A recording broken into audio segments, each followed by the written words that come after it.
Welcome to the Impact Agent Podcast. I'm your host, Jason Will. I've got a special episode for you guys today.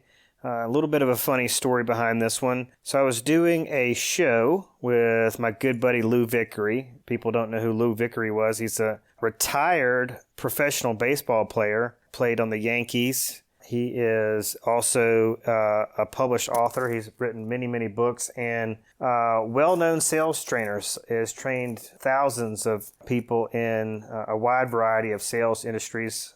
I think specifically the insurance business and the car business. But Lou and I had a TV show that we were doing for probably a virtually unknown channel on Roku called Blue Television. It's an entrepreneurial television broadcast. We have since closed the doors on that show.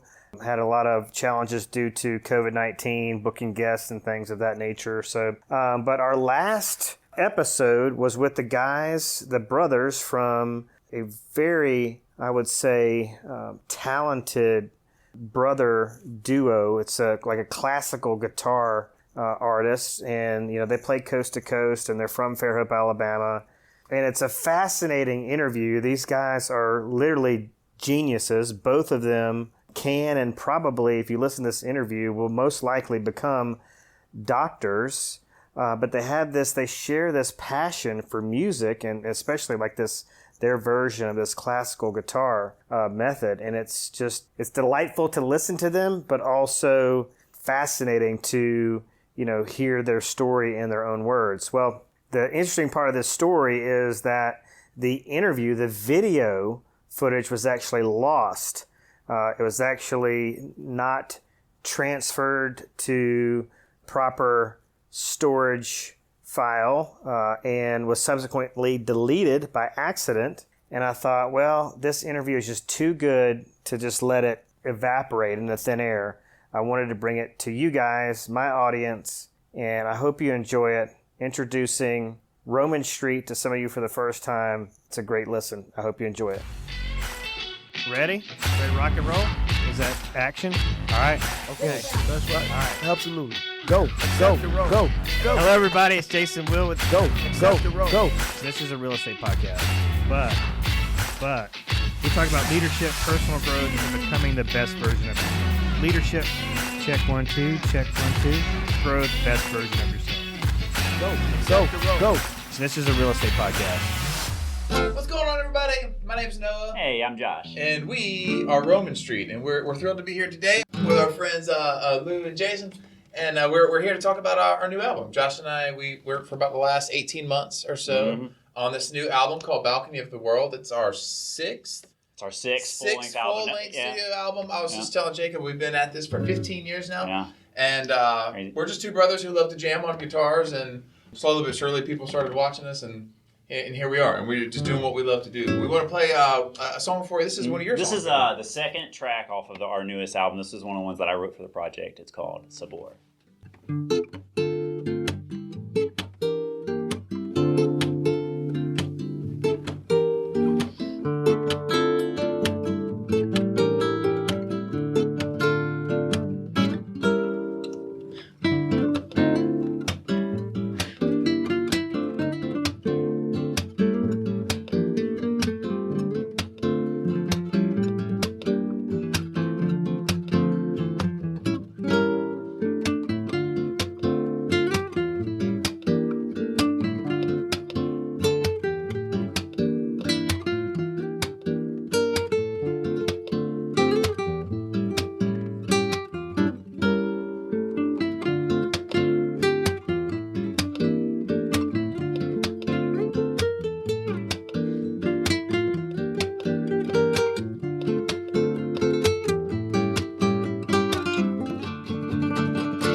Anthony Hopkins song. He can compose this. Yeah.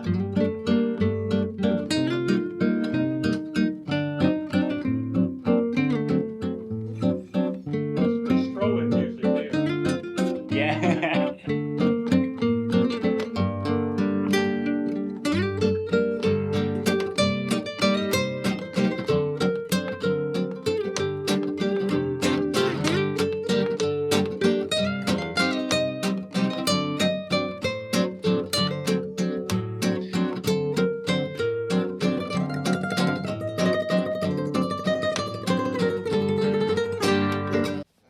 Not peeking.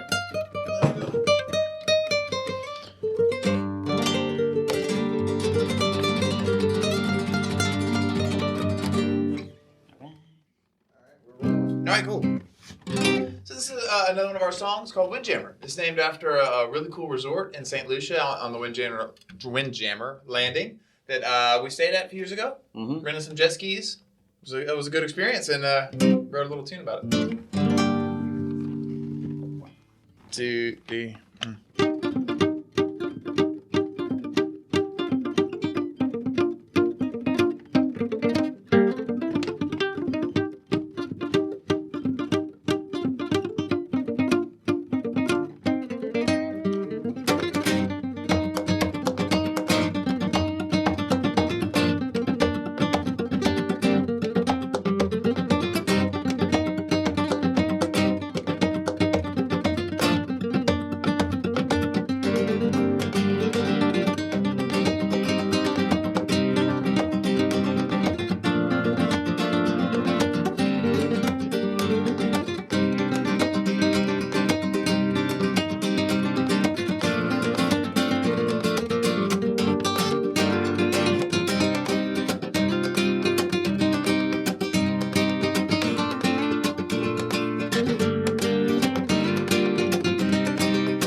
gonna do one of our more slower, smooth, jazzy tunes for you guys. Jazzy.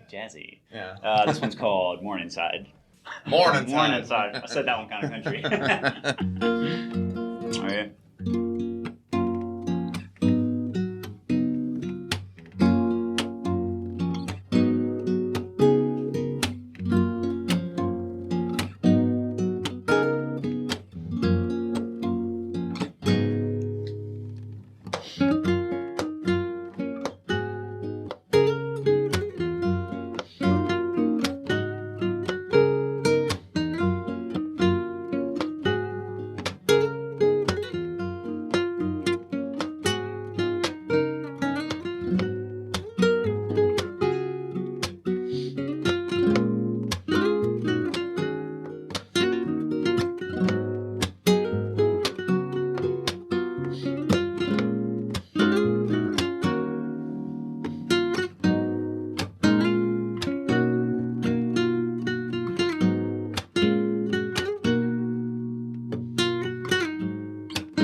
Something like that.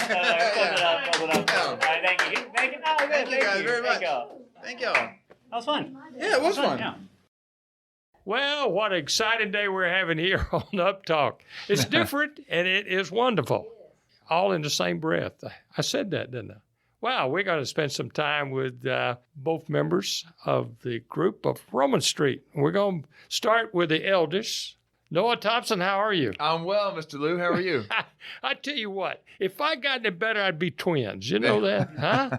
No, I feel great, and it's great to have you guys. Good to be here. Thanks for the invitation. Thank you very much. Noah, I know a little bit about you, having read some information sent to you by your mother.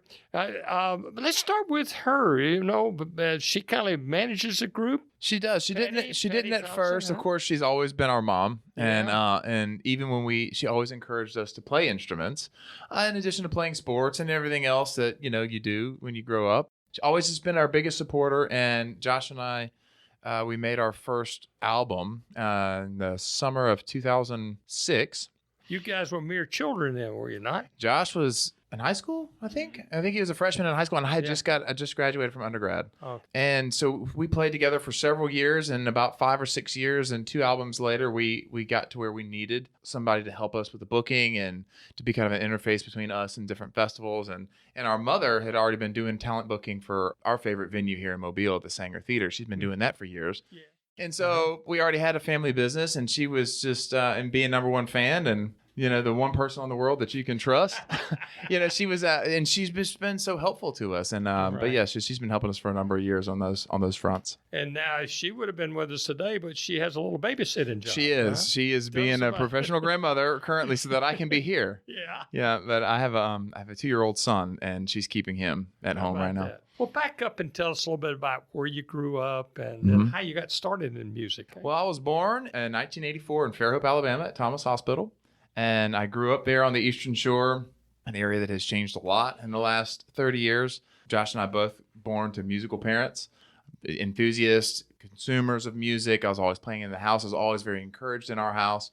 But I wasn't always interested in it. I wanted to play baseball, and I wanted to play basketball, and I wanted to play soccer, and I wanted to swim in the bay and get all the ear infections that come from that. I wanted to, grow up and be like a Mobile Bay kid. But we just had instruments laying around the house, and it was always encouraged. And so I finally started playing piano lessons when I was 8 years old at my father's insistence. Right. And I didn't really like it, but I did it for 5-6 years or so. And then I played alto saxophone in the middle school band because, in the early 90s, that was the cool instrument. Right, Everybody, sure. Kenny Kenny G's running around everywhere. And somebody told me once that it would help me with the ladies if I learned how to play saxophone. Did it? That's a different story. Hence why I play guitar now. That's right. And so when I was 16, I picked up the guitar, and just because I honestly wanted to learn how to play a song for a girl I was trying to impress in high school. I wanted to ask her to my senior prom or junior prom. Right. And I knew she loved this particular song that had a lot of guitar in it. I was like, how hard could it be? And I haven't put it down since. And now I've been playing guitar for 20 years. Noah Thompson, our special guest here on Uptalk, and Noah with the group Roman Street, he and his brother Josh, and we're going to visit with Josh a little later. But, as you look back over the years that you were actively engaged, you said, well, you kind of enjoyed the sports. Were you able to do a little bit of both as you went through high school? I was, and but it was an interesting dynamic for me is that I used to be pretty good at sports and kind of okay or terrible at music, and then my music got better, and my sports got worse. I got older and slower, and everybody else got faster. And I played, and I even in intramurals in college, I was always one of the faster and stronger kids. And then slowly years that went by, there were people that were faster and stronger. But and so in guitar is one of those things.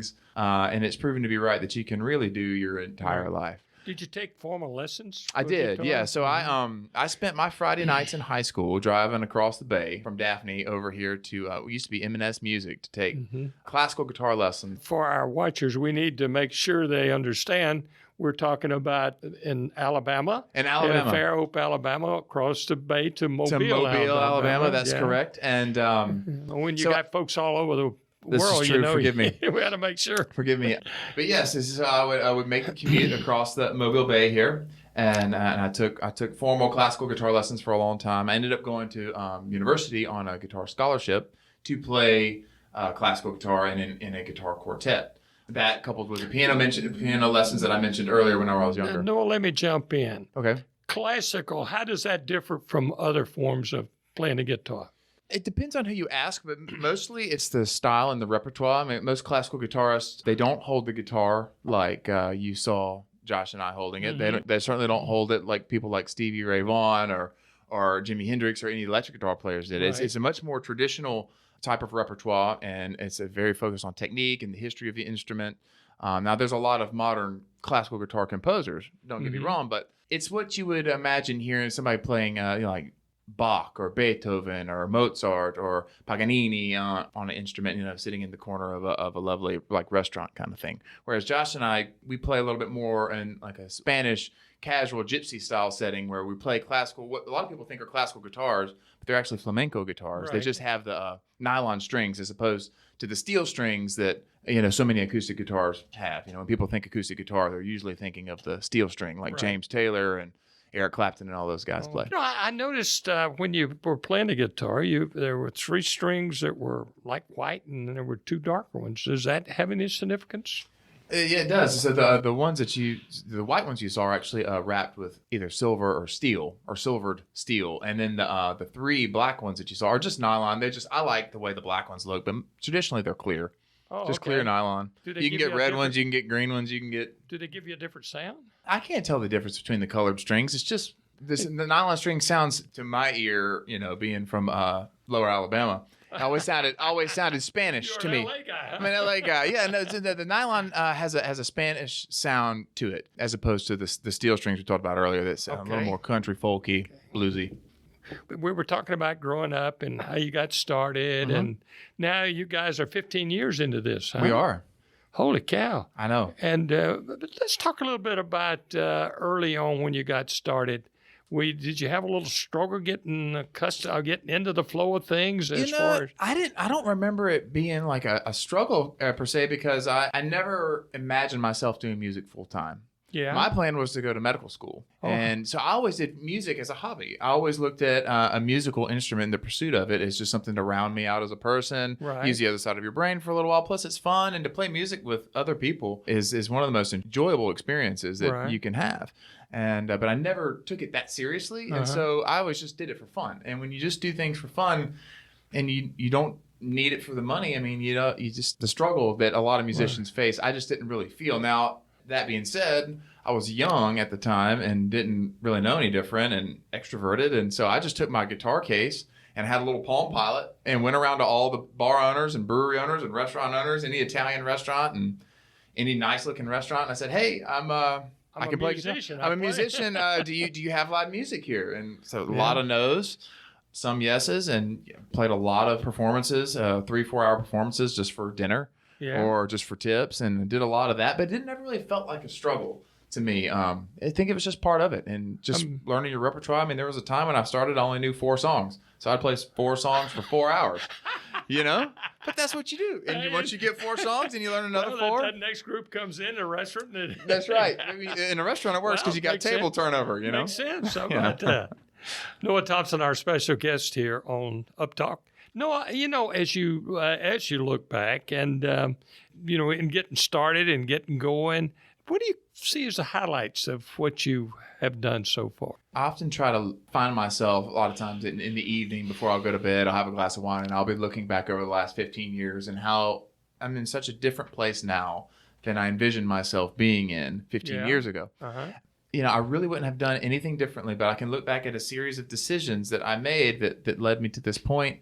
When you start a path in music, even a career, if you might call it that, for me, I didn't have a lot of expectation. I didn't really know because all I knew is the music that I loved was not mainstream. I loved playing it. That's what I would hear in my head, and I really loved playing music with my brother. Right. And he enjoys this music as well, which is also kind of rare. I mean, there's a lot of brothers in the world, but you can find 2 from this part of the world that love the same type of music and happen to have a passion for the guitar. I mean, it was just kind of a rare setup, and it's kept Josh and I close. And so some of the highlights for me have just been able to travel around to different parts of the world with Josh and sit up on a stage and play music to a room full of people, none of whom we knew or met, sometimes didn't even speak their language, and be able to play the muse that came from our heads and just to jam with him, and then to get a positive response from people and to feel that love and appreciation from people for playing music. Outside of this country, where did you enjoy going the most?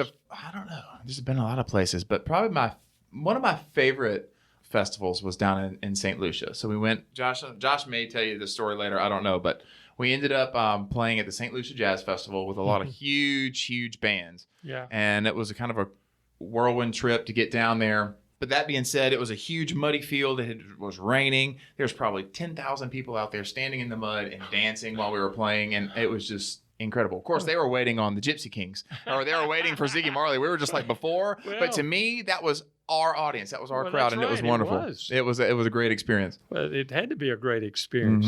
Noah, the guitar itself, do you go by selecting? We had one around our house, but it was one of those things, boom, boom, boom, Sure. But this one's kind of special, huh? It is, and I've owned a lot of guitars over the years, and I can't really put into words the kind of a love affair that I have with that instrument. I think it started with just the fact that I liked the way it sounded. It just always sounded nice to me. Even when I'd hear guitar music on a commercial while I was watching TV, it always got my attention. For me, it was just always it's just a cool thing to do, to practice and to learn. If I hear a song on the radio and be able to play it, okay, that was all well and good, but. It wasn't until Josh and I met two guitarists from Europe. They were from just outside of Zurich, Switzerland, and they're a guitar duo called Tonic Strings. And one guy, an Italian guy, played a nylon string guitar, much like Josh and I play now. And then Nick is a Swiss guy, and he plays an acoustic guitar, steel string guitar. And it was just the two of them. And they would travel all around the world and just rip these guitars up. Just amazing virtuosity and improvisation, and they were so interesting. And of course, when I met them, I had never been out of the United States. Fascinated by their story and the way they thought about things and the accents and the wines that they loved and all that. And they really inspired Josh and I with their music and the way they approached the instrument. And then just watching the interplay between the two of them. They don't have any sheet music. They're literally just kind of flying by the seat of their pants, right, and playing. Their minds are 2 seconds ahead of what's coming out of their hands, and I always just thought that was such a fun dynamic. And you learn something from that, obviously. Absolutely. And I learned a lot about music and about how to be a functioning musician in society, how to be a profitable musician and responsible, and where to make investment and where to be careful and kind of how to do it. Being a musician is a lot more than just playing an instrument. If there's someone out there that had an interest in music, what kind of advice would you give them? I would be careful with just rushing right into lessons and getting burnt out, or having a teacher that's trying to make you learn a lot of things that you don't want to know. I would try to encourage people to stay with what you like, what you're passionate about, what makes you move inside. Right. For me, it's always Latin music. Love that term, move in. What makes you move it makes inside? It elicits a response in you. And I spent a lot of time at the request and encouragement of other people learning a lot of music that I did not like. Now, that's not to say that it was useless. It helped me a lot.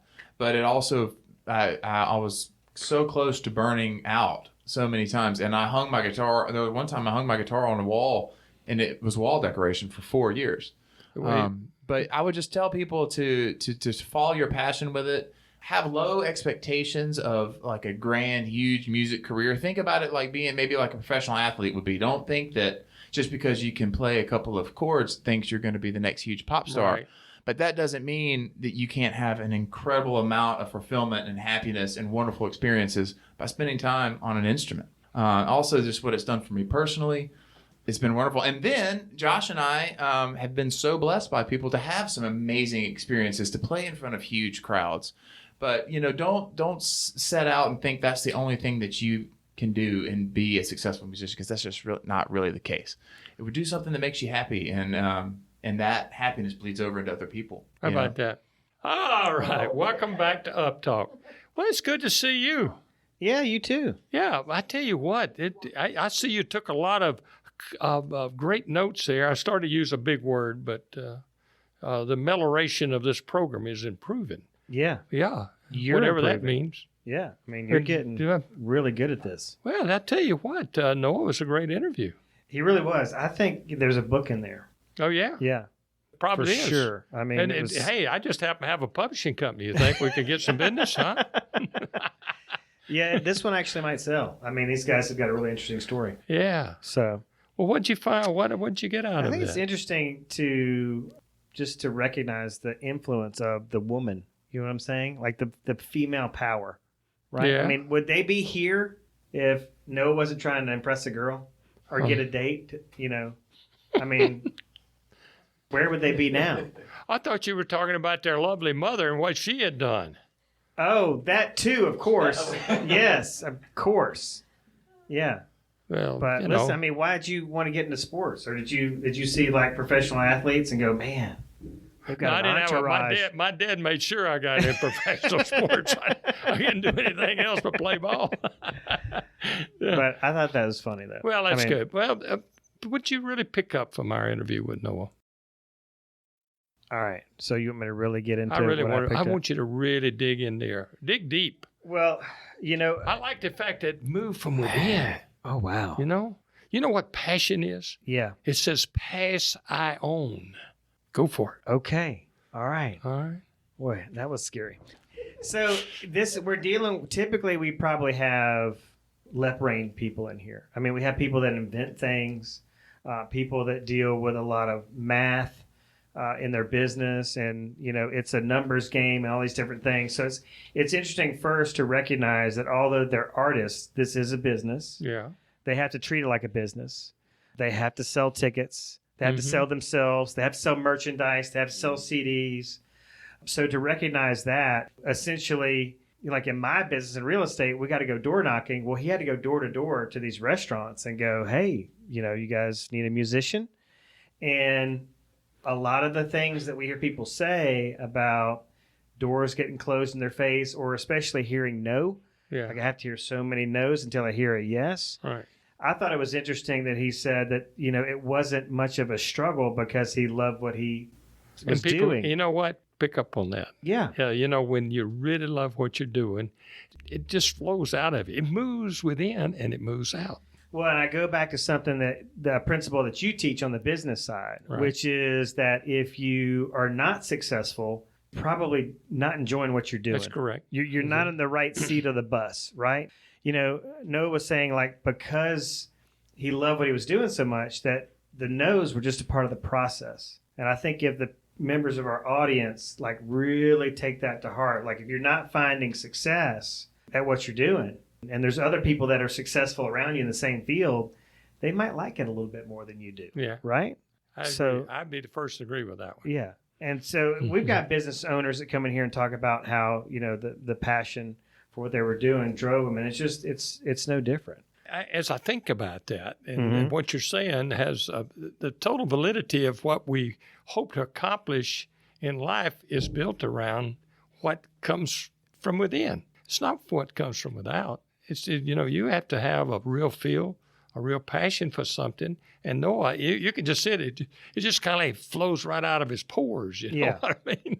Yeah. I mean, there's a lot of facial expressions of just joy on both of their faces. Like they're like enjoying what they're doing. Right. And we know that, especially from, people we talk to, but also research, that the vast majority of at least Americans are just miserable in their professions. Unfortunate. Their occupations, their jobs. I mean, it's just a means to an end. It's like, hey, I got to do this for, a certain amount of years and then I retire. It's part of a process, and it is very synchronized to where they're not in control of what they're doing. Somebody else is in control of them and their future and the outcome. Whereas if you're a business owner, an entrepreneur, which these men surely are, not only are they in control of, I'm assuming, what gigs they take. I mean, somebody might say, hey, we want you to come play this gig somewhere, and they might go, nah, we don't particularly like that location, or maybe like what the group's doing. So they're in control of that. But more importantly, they're just in control of their destiny. I mean, they're doing what they love. So that's a beautiful thing. Absolutely. All right. Welcome back to Uptalk. I am your new host, Jason Will. Lou has gone on to bigger and better things. So I'll be assuming control of the show from now on. So, Josh. Yo. Man, thanks for joining us. Dude, glad to be here. So you got to experience your brother's answers, and I'm sure your wheels were turning. So how did you get started with guitar? So I kind of just followed up. Noah, there's 4 years between us, and Noah started first. Our dad is a phenomenal musician. He's a harmonica player predominantly, but he also was a guitar collector. So we always had them laying around the house. And Noah picked it up first. Actually, he tried saxophone first. And like he mentioned earlier, he initially pursued saxophone to pursue the ladies, and that didn't work out. But then he switched to guitar, and that definitely worked. That brought results. So I saw that, and that kind of got me going. I was like, oh, great, okay. So, and then I never took lessons or anything, but Noah took a lot of classical guitar lessons, things like that, and so I kind of had the benefit of being able to bum off of him. And so a lot of my initial inspiration was definitely through him. Wow. So he's been your primary teacher this whole time. Yeah, I mean, we have two of our good friends and teachers that live in Switzerland now. It kind of became our primary teachers, but initially it was definitely him because we both started playing in our church's youth group. We started both playing in church initially. Oh, wow. Yeah. Well, how old were you when you actually picked up the guitar? Probably about right around 15, 16 years old or so. Yeah. And so soon after that, y'all actually cut your first album? Right around that same time, we met our mentors that live in Europe. And then maybe a year or two after that, we cut our first CD over at a buddy's house in Spanish Fort. And so, yeah, that was our first one. And we've done 6 since. Wow. Yeah. That's incredible. Yeah, so it's cool. So what were you thinking you were going to do for a living, real job? So the plan, Noah and I, we both had similar plans too, and he was planning to be a physician, and so was I. I when I was in high school, I worked at a number of doctor's offices, kind of just to shadow them, and that was definitely the plan. And then I went to Auburn University, pre-med, and around the same time, Noah had just graduated college from Lee University, and he was a biomedical sciences major, and he was applying to medical schools. And so for a couple of years there, he was applying to med school and get ready to do that. And I was just planning on doing the same. But we were playing the band too. I was actually gone most of my weekends at Auburn because we were picking up steam with the band, and we were always out playing, which was great. But yeah, so we never really planned to do this full time. I mean, it was always kind of something that we thought we would do on the side, but it kind of started to get more and more prominent to us that we could. We had a chance there that if we wanted to really pursue this and make this a future for ourselves, then we could actually do it. So we had a big decision to make. I mean, Noah had a more pressing decision because he had gotten accepted in medical school. So it was like to go or not go. And we spent some soul searching, a lot of time talking to each other, and we decided to go for it. So he didn't go to med school, and I changed my degree, and here we are. Did you end up graduating? I did. Graduated from Auburn right at 4 years. Like I said, every year we kind of were playing more and more, and I wanted to try and graduate right at 4 years so we could go ahead and hit the road because that was the plan. And at the time, we had 3 of our other really close friends that were in the band with us, and so we were all just kind of waiting for me to graduate so we could hit the road. And so, but yeah, I graduated in 2010 from Auburn. And, wow. Yeah. So take us through the timeline from when, so Noah said you guys, or he at least, went through this burnout phase. Mm-hmm. So when he hung up the guitar for 4 years, what was going through your mind during that time? Oh, man. Yeah, I mean, I was just still planning on doing medical school because at the time I was like, okay, well, I'm definitely doing that. And I've had definitely burnout phases too. It's just, it can be hard as much as we love it. You know what I mean? You just trying to decide who you are and who you want to be and what you want to do with your life. We definitely had kind of back and forth things on, is this for us? But it was fortunate. Right around the same time, we both decided, it's like, man, we love this and we love playing music together and we want to do this. So, but during that time, I was just hanging out with my friends, just planning on doing school and just kind of going that route. Yeah. So, yeah. Well, that's interesting that you guys, it was not so much that you were over it or you were tired of doing it. It was a big decision, so you needed some clarity. Yeah, it is. Yeah, we did. And just because where you are, I mean, Latin jazz and flamenco music or wherever is not very prominent down here, at all. And I kind of got it on lockdown, and that kind of played into it. It was like we were like, man, do we really think that we can do this? And what helped is we kept playing for, I don't know, the first 4 or 5 years, and things just kind of kept feeling like they were getting better and better. Like we were garnering a following down here, and not only that, but the people that were following was just we could just tell like it was kind of felt like our music was impactful to them. You know what I mean? And people said the nicest things and were so supportive. And I don't know, it just kind of helped us feel more secure about it. It's like, man, if this is the kind of reaction we're getting from people, then maybe we really have something here and something that we could really pursue. Yeah, I think a lot of us maybe. Our parents want us to be doctors when we're growing up. You guys could actually have been doctors. There's the difference there. Yeah, but our parents are super supportive. I mean, our mom's our manager now, and she's just the sweetest woman in the world. And she's been always been there for us at every show. She's always even now is at our merch table peddling the CDs and giving people hugs and stuff. And our dad's a phenomenal musician, so we definitely had full support from both of them the whole time, which was great. So how does that work on the business side? Take us through that. So is it just the 3 of y'all? Is there a couple more employees that are involved here on the Now business it's just side? really just me and Noah and Mom. Just running it. And Mom's been with us for probably 7 or 8 years now. She was at the Sanger Theater. I was the event coordinator there for a while, and so it's been great being able to work with them. And it's definitely a rare thing. I mean, I've talked to Noah and Mom pretty much every day, about something. So it's been special. But yeah, it's just the three of us as far as the business side. Now, will she travel as far as Europe with you? She travels with us a lot. Wow. I mean, she goes with us a lot. Yeah, and we are fortunate to do a lot of great stuff around the country. Like we're like in Los Angeles and Chicago and New York, Miami, and those places. And she goes to as much as she can to all those. Wow. And so we like having her with us. Like it's just fun to be able to do that when it's a special time for us. Well, where do you have a family? I know Noah's recently started a family. No, I'm the single one of the band. That's partially my role. But yeah, no. I mean, somebody's got to do it, Somebody right? has to, so I will do it if I must. Lou was asking Noah where his favorite venue was, and he said St. Lucia. What about you? I absolutely love playing that. That's definitely up there for me. Probably one of my favorite places, if not the favorite, is a place called there's a jazz festival called the Catalina Island Jazz Festival. It's on a place called Avalon. It's just south of Los Angeles, Long Beach area. And we've played this festival 4 or 5 times. It happens in October. We're supposed to do it again this year, actually, in October. Hope everything goes well. Yeah. But you take like a 45-minute ferry ride out to this beautiful island, and there's a ballroom out on this peninsula that was built in like 1920s, I think. And everything about it is just super picturesque, and it is just a sweet gig. You get there and someone picks you up on a golf cart. Someone takes your guitar. Wow. They set up all your stuff for you, and you don't have to worry about anything. And it's super well attended. I mean, there'd be thousands of people there. And as far as jazz festivals, it's got to be one of the biggest ones in the country. And I don't know, everything about that whole experience I love. And hopefully we get to do that again in October. Brings about a good point. I mean, the live music experience, many of us enjoy it.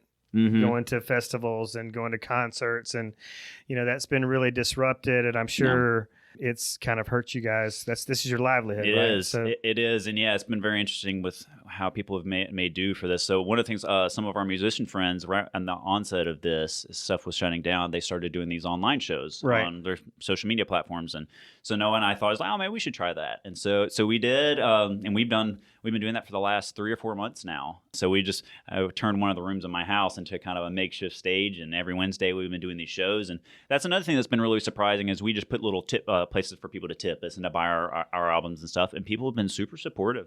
Like it's great. We didn't really plan to do more than maybe a few of them, but it's been great, and it's been really fun to kind of continue to play music. And our drummer and bass player have come over and played with us some. So that's one of the things that we've been doing. And actually, a new project that Noah and I are going to do is we're actually going to turn some of the streams that we did into a live album. I think we're going to do another CD. We're actually in the midst of doing that right now. We're extracting the audio, and we're going to do a CD of just these live tracks that we did, and probably hopefully have that out in the next month or two. So that's kind of something that Noah and I use this time to kind of crank out a new project. So people have been generous with like the online donations super and giving. generous. And a lot of the same people have just tipped us every week. We have some of the most amazing fans and just really great friends that have been really supportive, and it's been great. I've been surprised every week at the response that we've gotten. So I know, so you guys will play like the streets of Fairhope. Oh yeah. One night, and then be in like an auditorium setting the next night. Mm-hmm. Do you do like a states tour and then like a European tour? Do you just go where you're booked? How does all that work? So usually with the European stuff, we have our friends that live in Switzerland. We usually every year or two or so we'll go over there and just kind of do a little mini tour with them. Or alternatively, they'll come over here. Like in February, one of our guitar mentors, he came over with a band that he's in now, and we did some shows here in Mobile, like at a Cedar Street Social Club in Mobile, and then in Pensacola and stuff. So they were over here. But yeah, usually generally the European stuff is kind of its own thing. But then as far as in the States, we just kind of go with as it comes in. And Mom's really great about keeping everything going, and so so we just kind of bounce around. Usually not more than like a few days or a week at a time, something like that. Yeah, that's fascinating. All right, so in terms of being mentored, you had these 2 mentors. Mm-hmm. Are you guys currently mentoring any up and coming musicians? Do people reach out to you guys for inspiration? We have. Noah and I, we've each done guitar lessons here and there. We don't do it full time or professional or anything, but we have had some guitar players here in the area that have clearly liked what Noah and I do, and then have asked us to show them some stuff. And so we are happy to do that, because it seems like just yesterday that we were those kids. You're just looking for anything, right? Any way to get better. And so we do that every now and again. So when you do what you love, where does the stress come in? Well, I don't know. If you take COVID out of it, of course, that's like you never saw that coming. But is the rigors of the road, is traveling, like you don't get to sleep in your own bed as much. Like, what is it like? Fortunately, yeah. I mean, I really wouldn't say what we do is super stressful. I mean, it comes with its own stresses. Like being on the road usually for us. I mean, we're a little bit spoiled after we're gone like a week or two tops, and Noah and I start just losing our minds, and we just want to come back. And because we love where we live, we love this area. I've always been here. I've never lived out of state. I've lived here, Auburn, or Birmingham. That's it. So I mean, I always want to come back home and to be here. So that can get a little bit stressful. Sometimes doing albums and making projects, trying to, because it's not only just the music, it's just scheduling everything and figuring out how we're going to pay for all of that. And because as with any project, costs can mount and things like that, or it can take way longer than you expect. Like this last album we did felt like it took 5 times as long as it should. So little things like that. But really, I mean, I think we've been really fortunate. We have a great setup. We love what we do. We get to keep it in the family, which is great. We don't have a manager that we have to worry about stealing from us or anything. We got mom. So, like that, it's great. It's great. So, but yeah, overall, it was pretty lucky. Have you ever had a dream where you picked up your guitar and just like smashed it over his head? Oh, of course. I mean, both ways. Sometimes while we're playing, like live in front of all these people, like, we'll do something just like, so we got pretty good at hiding it. But we're super close and we don't really fight that often. Like we'll have little bickers, we'll bicker a little bit, but we have moments like that. But overall, it's pretty chill. Well, what about this? Oh, we got to wrap it up. Okay, because we'll edit out some of these lamer questions, but I do have an important question. Like, where you had super supportive parents. Yeah. Did people discourage you from doing this full time, from being a full time musician? Did people say, like, listen, you guys are having fun now, but eventually you need to get a real job? We've gotten comments like that from random people, but no one close to us. No one in our family or none of our close friends ever said anything like that. It would just be like a random person at a show or something like that may say something like that. But it never really bothered us, but everyone that's close to us has been super supportive and seems to generally enjoy what we do and kind of similar to us, kind of felt like this is something that we could really do. Like they could actually see that as like a viable thing. And so, but that's good. But yeah, every now and again, someone will say something that's like, right. Okay. Well, I would sure that more often than not, people would probably be inspired by the risk that it takes. I mean, there's that whole starving artist vibe. Oh yeah. Absolutely. And that can play into the stress every now and again, just because we're afforded so much freedom with what we do and being self-employed and whatnot. But, there's always the risk of, when we're in a great spot is people are still calling us consistently and the gigs have just been there for a long time, but that could stop any day. There is that risk. And so every once in a while that'll kind of be in the back of my head and I'll think about that. But, we can't, only have so much control over that. And so far for the last 14 years or so, it's been great. And so as we wrap up, any parting advice for somebody out there who is not doing what they love? Do you encourage people to follow their passion? I know Noah said, like, if you do what you love, if you have fun with what you're doing in life, then it kind of, that emotion transfers to others and has an impact on the world. Oh, absolutely. Yeah. I mean, Noah and I hope it comes across when we play. We love what we do. We love the people that we're doing it with. And I can't really imagine doing anything else. And like, I think Noah touched on this, like, it's never felt like work. Like when I'm going to gigs, I don't think of it in those terms. You know what I mean? Like, it's just something I have to go do. But we just, every gig is different and we love doing it. And yeah, I mean, I would definitely encourage anyone who is not doing what they love, but they know what they want to do, then chase that, John. Just go after it, because what else is there other than just do what you love and why the time that we have here, Right. All right. So 2 more questions. We're going to stress Jake about 2 more questions. Are you going to look back? So if you guys play another 15 years, you're going to look back and go, ever have any regrets? Like I should have been a doctor. No, not really. I don't really have any regrets. I mean, I guess the thought process is, who's to say that Noah and I won't eventually do that and go to medical school? Because I think that played into the decision. Is like, we felt like the time to pursue this was now, and that school would always be there. And if that's something we wanted to do and we're happy about later, then we would. But no, I mean, I just feel so fortunate and lucky with the way things have played out, and that we've gotten to crank out as much music as we have and do it with family. So yeah, no regrets here. I was kind of wondering that. Like, it seemed like at some point, if this, you were ready to hang it up, that you guys would go into medicine. Yeah, and that's definitely, we talk about that every now and again. And Noah's wife is a physician here in the area. Yeah. And so she had a position in Daphne. And so, yeah, I don't know. I mean, I do think about that every now and again. It's just kind of like hey, if this stops, what am I going to do? Like need a plan B here. And that's definitely up there. I mean, it's definitely something I'm still thinking about. Are you guys cognizant of like when you're on vacation or just doing your everyday life? Because you make your living with your hands. Mm-hmm. So you're just constantly worried about endangering or you're breaking a finger or doing something that messes So one of our mentors in social, we asked him, this is one of the things we asked him because he's an avid skier, extreme sports guy. And we're just like, man, dude, how do you handle the stress of this? Are you worried about just breaking your digits? And he just says, no. He was like, I'm not going to let that rule my life. I'm just going to do what I want to do. And so far, he hasn't had any injuries or anything. So I try to be like that. But at the same time, some of our musician friends, they have insurance on their hands. They'd be on that route. Right. And so while we haven't done that, it may be something to look into. Yeah. Because we've had some friends who have had that and have had something happen. And that's been a real kind of saving grace for them. So I kind of toe the line of, between those two. J-Lo, I believe, has her butt insured. I believe it. She better. All right. Well, thank you for joining us on Uptalk. This has been amazing. My favorite show to date. And I know Thanks, man. Lou's been clapping and smiling. I know he's having a good time. He won't remember it tomorrow, but for right now, he's on cloud nine. Right now, it's great. But thank y'all. This has been special. Thanks, man. Thanks for listening to the Impact Agent Podcast. If you liked the show and got something out of it, please like the Impact Agent Podcast on Facebook and rate and review the show on iTunes or anywhere you listen to podcasts. This really helps us grow the show and helps other agents find it. Please share it with your friends and coworkers as well. Want us to deliver the show to you via email every week? Then email me at jason@impactagentuniversity.com and we'll send you the show every week. Please let us know what you think about the show, what you like, what you don't, or possibly make a suggestion about a topic you want to hear. Email me at jason@impactagentuniversity.com or leave us a message on Facebook at Impact Agent Podcast. Until next week, everybody be productive, safe, and happy, and always keep learning.